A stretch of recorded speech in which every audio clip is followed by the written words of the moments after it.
दोस्तों नमस्कार, स्वागत है आपका यूट्यूब चैनल एबी टेक में। इस वीडियो में हम लोग बात करेंगे 3 लाख नई शिक्षक भर्तियों के बारे में और उससे संबंधित नई नियमावली के बारे में, जो कि बिहार सरकार द्वारा 10 अप्रैल 2023 को जारी की गई है। अब यहाँ पर शिक्षक भर्तियों की पूरी प्रक्रिया में बड़े बदलाव हो चुके हैं। शैक्षिक अर्हता से लेकर के चयन प्रक्रिया तक, इसके अलावा और भी बहुत सारी चीज़ें बदल चुकी हैं। साथ ही साथ यहाँ पर एक महत्वपूर्ण पॉइंट को हम लोग डिस्कस करेंगे कि बिहार में अब शिक्षक भर्तियों के लिए अदर स्टेट वालों छात्रों को मौका कैसे मिल सकता है। एक बहुत ही महत्वपूर्ण हाई कोर्ट का आदेश है जिसके तहत आप लोगों को यहाँ पर मौका मिल सकता है। तो पूरा वीडियो आप देखिएगा, तभी सारी चीज़ें आपको यहाँ पर समझ में आएंगी। और 3 लाख शिक्षक भर्तियाँ दोस्तों बहुत होती हैं। अगर आप ये सुनहरा मौका मिस कर देंगे तो ये मान लीजिए इतनी बड़ी भर्ती आपको देखने को नहीं मिलेगी। तो वीडियो को अंत तक देखना, और अभी तक वीडियो को लाइक नहीं किया तो लाइक भी कर दीजिए। साथ में चैनल पर पहली बार आए तो चैनल को सब्सक्राइब जरूर कर लें। सबसे पहले मैं आपको नियमावली दिखाता हूँ, किस तरीके से यहाँ पर शिक्षक भर्तियाँ होंगी, क्या पूरी प्रक्रिया होगी। इसके बाद बताऊँगा कैसे यहाँ पर आप भी जॉब ले सकते हैं, चाहे आप किसी भी स्टेट में रहते हों। तो यहाँ पर देखिए 10 अप्रैल को नियमावली जारी की गई। बहुत सारे छात्रों को इस नियमावली का इंतजार था। अब जैसे ही आप नीचे की तरफ आएंगे तो यहाँ पर पूरी चयन प्रक्रिया और शैक्षिक अर्हताओं के बारे में बताया गया है। तो यहाँ पर मैं आपको सबसे पहले दिखाता हूँ किस तरीके से यहाँ पर शिक्षकों का चयन होगा। तो यहाँ पर देखिए पेज नंबर आएंगे आप 6 पर, तो यहाँ पर नियुक्ति की प्रक्रिया का उल्लेख किया गया है। सबसे पहले पॉइंट पर बोला गया है कि शिक्षा विभाग द्वारा विद्यालय अध्यापक के पद पर सीधी नियुक्ति हेतु जिला स्तर पर रिक्त पदों की गणना कर रोस्टर क्लियरेंस के साथ आरक्षण कोटिवार अधियाचना आवश्यकता अनुसार आयोग को भेजी जाएगी। यानी कि सभी जिलों द्वारा पहले सभी विद्यालयों से ब्यौरा जुटाया जाएगा और उसके बाद उस पूरे ब्यौरा को आरक्षण की सीटों सहित जो भी आयोग इसके निर्धारित होगा उसको पूरा ब्यौरा भेजा जाएगा, जिस प्रकार उत्तर प्रदेश या अन्य राज्यों में होता है। इसके बाद देखिए आगे है कि सीधी भर्ती हेतु प्राप्त अधियाचना के आलोक में आयोग रिक्तियों की संख्या विज्ञापित करेगा। आयोग द्वारा विज्ञापित आवेदन पत्र में विद्यालय अध्यापक अभ्यर्थी द्वारा योग्यता से संबंधित स्वघोषणा के आधार पर उनकी उम्मीदवारी का मूल्यांकन किया जाएगा। तो ये तो बात ठीक है। इसके बाद बढ़ते हैं आगे। काफ़ी महत्वपूर्ण पॉइंट है कि परीक्षा हेतु पाठ्यक्रम का निर्धारण आयोग द्वारा प्रशासनिक विभाग के परामर्श से किया जाएगा।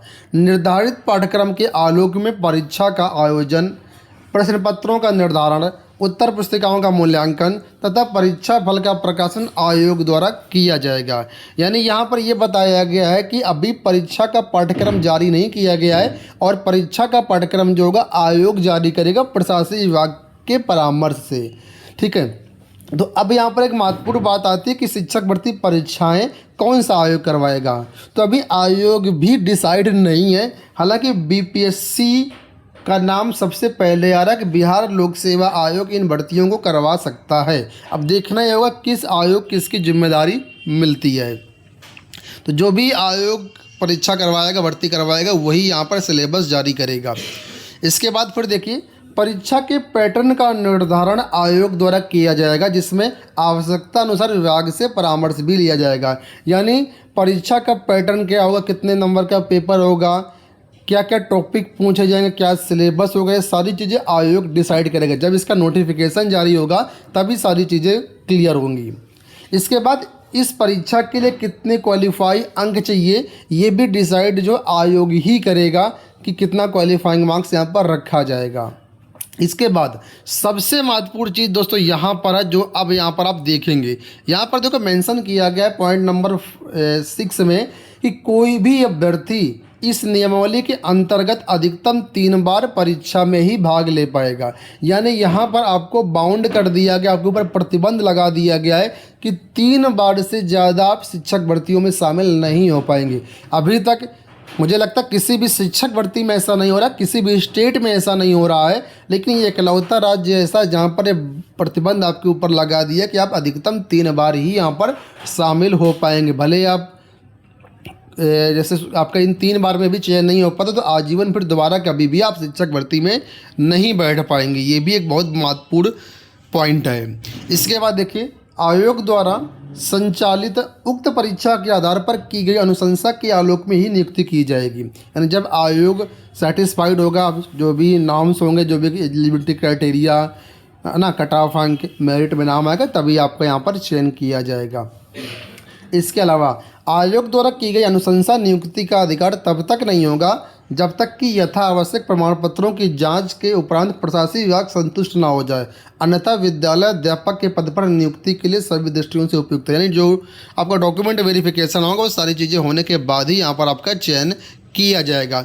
जो पहले पंचायती राज व्यवस्था थी, नगर निकाय व्यवस्था थी, उसको यहाँ पर ख़त्म कर दिया गया है। अब यहाँ पर जो भी शिक्षक होंगे वो सब राज्य सरकार की श्रेणी में आएंगे और यहाँ पर अब जो वेतनमान है पहले से अधिक मिलेगा, आकर्षक वेतनमान दिया जाएगा और जो भी राज्य कर्मचारी के सुविधाएं हैं वो सारी सुविधाएं आपको यहाँ पर दी जाएंगी। जैसे ही जॉब लग जाती है तो यहाँ पर आपको 2 वर्ष का जो है प्रोबेशन पीरियड आपके लिए निर्धारित किया गया है। अब बात आते हैं कि यहाँ पर पद ट्रांसफ़र होगा कि नहीं होगा, तो यहाँ पर जी हाँ बिल्कुल आपका पद जो होगा स्थानांतरण होगा, कभी आप इस पर ट्रांसफ़र भी ले सकते हैं। अब यहाँ पर सबसे महत्वपूर्ण चीज़ है एलिजिबिलिटी क्राइटेरिया, जो मैं यहाँ पर आपको अब बताने वाला हूँ। तो यहाँ पर अगर आप देखेंगे तो यहाँ पर देखो बताया गया कि पॉइंट नंबर 5 में भारत का नंबर 1 नागरिक हो और दूसरा बिहार राज्य का स्थायी निवासी होना चाहिए। भारत के नागरिक की तो बात ठीक है, लेकिन बिहार राज्य का स्थायी निवासी ये शर्त लगाकर यहाँ पर बहुत सारे अभ्यर्थियों को बाहर कर दिया है। जो भी अदर स्टेट से बिलोंग करते हैं वो यहाँ पर अब इस पॉइंट के तहत आवेदन नहीं कर पाएंगे, ठीक है। लेकिन आपको मैं एक महत्वपूर्ण जो है अपडेट दिखाता हूँ, न्यूज़ दिखाता हूँ, जिससे आपको यकीन होगा कि हाँ यहाँ पर अदर स्टेट को भी मौका मिल सकता है। तो यहाँ पर आप लोग ये न्यूज़पेपर की कटिंग देख सकते हैं जो कि उत्तर प्रदेश शिक्षक भर्ती से संबंधित है। 68,500 शिक्षक भर्ती आप लोग जानते होंगे उत्तर प्रदेश में आई थी और 68,500 शिक्षक भर्ती में भी उत्तर प्रदेश सरकार ने यहाँ पर ये कंडीशन लगा दिया था कि वही अभ्यर्थी यहाँ पर आवेदन कर पाएगा जो उत्तर प्रदेश में कम से कम 5 साल रह रहा हो, यानी 5 साल से स्थायी निवासी हो उत्तर प्रदेश में, वही यहाँ पर आवेदन कर पाएगा। लेकिन बहुत से ऐसे भी अभ्यर्थी यहाँ पर थे इस भर्ती में जो कि हरियाणा, राजस्थान, मध्य प्रदेश, जम्मू कश्मीर, अलग अलग राज्यों से संबंधित थे और उन्होंने भी यहाँ पर फॉर्म भर दिया था, ठीक है। जब यहाँ पर फॉर्म भर दिया था बहुतों ने तो डॉक्यूमेंट वेरिफिकेशन वगैरह भी करवा लिया था, लेकिन आपको बता दें ये मामला हाई कोर्ट गया और हाई कोर्ट में इस नियम को नहीं माना और अंततः सरकार को यानी उत्तर प्रदेश सरकार को अदर स्टेट वालों को यहाँ पर लेना पड़ा। यहाँ पर देखो दिया गया है कि कोर्ट ने 5 साल यूपी का डोमिसाइल होने का नियम नहीं माना था। हाई कोर्ट के आदेश पर बेसिक शिक्षा परिषद ने मांगा आवेदन और दोबारा से अदर स्टेट वालों को यहाँ पर मौका मिला, क्योंकि संविधान में कुछ ऐसे आर्टिकल हैं, ऐसे पॉइंट हैं जिनके बेसिस पर आप लोग कोर्ट में जा सकते हैं और वहाँ से आप लोगों को यहाँ पर जीत मिल सकती है। जब उत्तर प्रदेश में ऐसा हो सकता है तो अदर स्टेट बिहार में भी ऐसा हो सकता है। हालांकि कुछ ऐसे राज्य हैं जिनको विशेषाधिकार मिला हुआ है, लेकिन जो राज्य विशेषाधिकार की श्रेणी में आते हैं उसमें बिहार नहीं है। बिहार में निश्चित रूप से अगर आप लोग कोर्ट जाएंगे तो यहाँ से आप लोगों के पक्ष में फैसला आने की पूरी उम्मीद रहेगी, यानी अदर स्टेट वालों को यहाँ पर मौका मिल सकता है। ये जो नियमावली जारी हुई इसमें संशोधन भी हो सकता है, लेकिन आप सभी को इस पर प्रयास करना होगा तभी कुछ होगा। जितने भी अदर स्टेट के अभ्यर्थियों सब मिलजुल कर के एक रेड डालें और इस पर आपकी विजय जरूर होगी। अब हम लोग यहाँ पर आगे बढ़ते हैं और यहाँ पर देखते हैं कि क्या क्या शैक्षिक अर्हता और रहेगी। तो यहाँ पर देखिए बताया गया है कि विद्यालय अध्यापक के पद पर नियुक्ति है तो एनसीटीई द्वारा समय समय पर निर्धारित शैक्षणिक एवं प्रशैक्षणिक योग्यता धारित करता हो। यानी एनसीटीई के जो नियम होंगे एलिजिबिलिटी क्राइटेरिया के लिए कि बीएड या डीएलएड, वो सभी चीज़ें एनसीटीई के अकॉर्डिंग ही चलेंगी। अब बहुत से छात्र ये भी पूछ रहे हैं सर इस भर्ती में बीएड को या अदर स्टेट में जो भी अब भर्तियाँ होती हैं खासकर यूपी में, तो यहाँ पर प्राइमरी में बीएड को मौका मिलेगा या नहीं मिलेगा। तो देखिए अभी कुछ नहीं कहा जा सकता जब तक सुप्रीम कोर्ट का फाइनल डिसीजन नहीं आ जाता है, ठीक है, तो उसके बाद ही यहाँ पर चीज़ें क्लियर होंगी।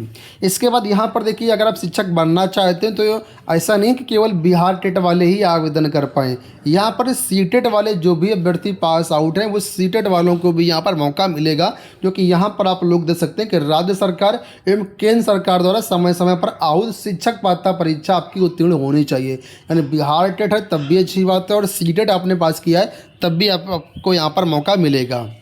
ठीक है, और विषय विशेष के लिए अलग से विशेष अर्हता का निर्धारण विभाग द्वारा समय पर किया जाएगा। इसका मतलब ये है कि देखिए, जो प्राइमरी टीचर के लिए वैकेंसी आएगी उसमें विषय विशेषज्ञ की ज़रूरत तो होती नहीं है। ठीक है, नॉर्मली ग्रेजुएशन बीएड या डीएलएड होता है, लेकिन जो पीजीटी टीजीटी की भर्ती हैं उसके लिए यहाँ पर जो है सब्जेक्ट वाइज एलिजिबिलिटी क्राइटेरिया अलग से निर्धारित की जाएगी। आपको बता दें, यहाँ पर करीब 40,000 से 50,000 माध्यमिक शिक्षकों की भर्तियाँ, टीजीटी पीजीटी की भर्तियाँ हैं, और एक करीब 2.25 लाख भर्तियाँ यहाँ पर प्राइमरी टीचर की हैं। ठीक है, तो बहुत अच्छा यहाँ पर मौका है आप सभी के लिए। आप सभी लोग इसमें जो है प्रयास करिए और यहाँ पर शामिल होइए। इससे अच्छा मौका आपको यहाँ पर मिलने वाला नहीं है। अंत में थोड़ा सा मैं आपको एज के बारे में बता देता हूँ कि यहाँ पर प्राइमरी और जूनियर टीचर के लिए अगर आप आवेदन करना चाह रही हैं तो मिनिमम एज 18 वर्ष होनी चाहिए, और अगर आप टीजीटी पीजीटी के लिए आवेदन करना चाह रहे हैं तो यहाँ पर अधिकतम न्यूनतम एज जो है 21 ईयर्स होनी चाहिए।